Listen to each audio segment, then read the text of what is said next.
Are you excited to visit a country that feels like you took a wrong turn and landed on another planet?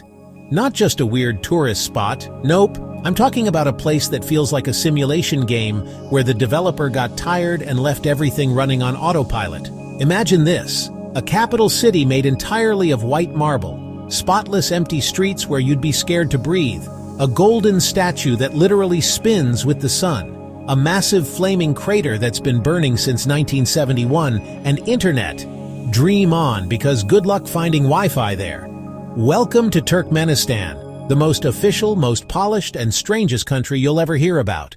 The moment you arrive in Ashgabat, the capital, you'll feel like you're inside a toothpaste commercial. Buildings gleaming like diamond rings, streets so clean you'd think wearing gloves is mandatory. And guess what? No people. You can walk for miles and see only soldiers standing guard and statues, tons of statues. Most of them are of the president, him on a horse, him standing tall, him watching you like, where do you think you're going? The previous president's golden statue spins to follow the sun's path, basically telling you, I'm watching the sun more than you are. Even the stars probably show up less than his statues. And then there's the star attraction, the door to hell. A giant pit of fire in the middle of the desert, blazing continuously since 1971. How did this happen?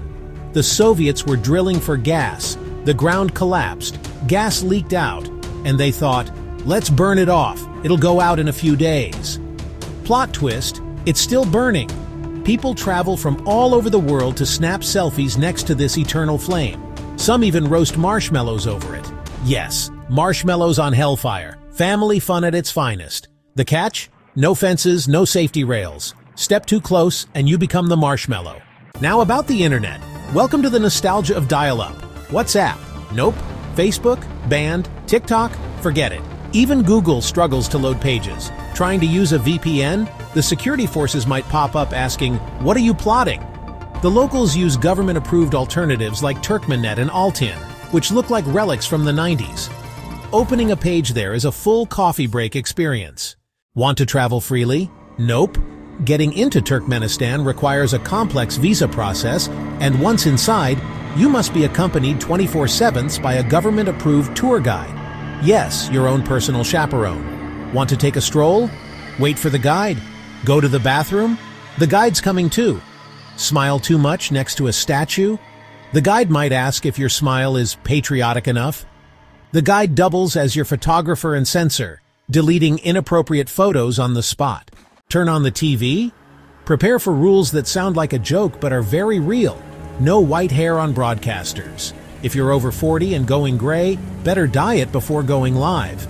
Female anchors must wear traditional outfits and stick to respectful and patriotic makeup.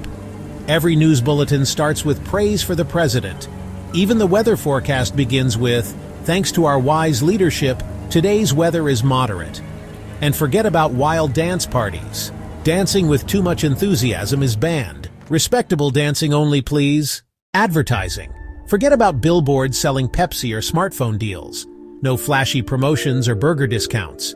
Instead, you get giant posters glorifying the government, the president, and national pride. If you own a business and want to advertise, your only option is to build a statue or sew a giant flag. Some of the weirdest laws? At one point, black cars were banned because the president preferred white ones. People had to repaint their cars or cover them with white wraps. Mustaches were banned for government workers because the president didn't like them. Dancing wildly at celebrations? Illegal. Your dance moves must respect tradition, or else say hello to the local police. They even have national festivals for things you wouldn't expect. The biggest one? The Carpet Festival. Yes, carpets. They have the largest carpet in the world, registered in the Guinness Book of Records, and an entire museum dedicated to carpets. Kids don't go to amusement parks, they go to carpet exhibitions. The festival is covered like the World Cup finals, but all about embroidery and patterns. The news anchors get emotional over carpets. And of course, there's the annual festival for the Akal Teke horse, a shimmering golden horse breed that looks like it was made of light. The horse is a national treasure. The president has pictures of himself riding this horse on postage stamps. Horse shows and races are covered as national events. These horses are basically celebrities, probably more famous than pop stars. The people? Warm and proud, dressed in traditional clothes even on casual days. Weddings are official events with strict protocols. No wild parties allowed. If you sing, it better be a patriotic song or at least something with a gentle beat. Life there is like a giant museum. Beautiful, but everything is untouchable. So, should you visit Turkmenistan? If you love adventures, want to experience something totally unique, and enjoy feeling like you're inside a secret documentary, definitely. But if you want to post stories every half hour, order pizza through an app, or book hotels freely, this isn't the place.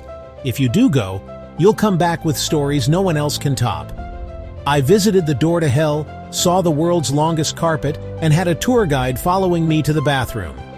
That's not a trip, that's a once-in-a-lifetime experience. Turkmenistan is not your typical destination. It's a place of bizarre laws, spinning statues, eternal flames, and internet from the past. But above all, it's unforgettable. So buckle up because this journey is anything but normal.